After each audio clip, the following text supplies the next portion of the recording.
Now I would like to explain about the data validation in a whole number. So first I will go to data, then data validation, then in setting I will select whole number, minimum number 1, maximum 10.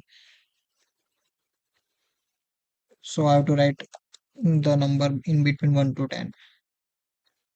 Also I can, yeah, first I will, if I write 5 then it will work fine, but if I write 15 then it will show error because it's outside from the range of 1 to 10.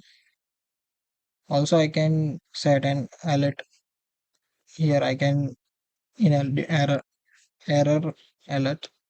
If I say, let's say, warning, then now if I write something else, then it shows an error, an alert.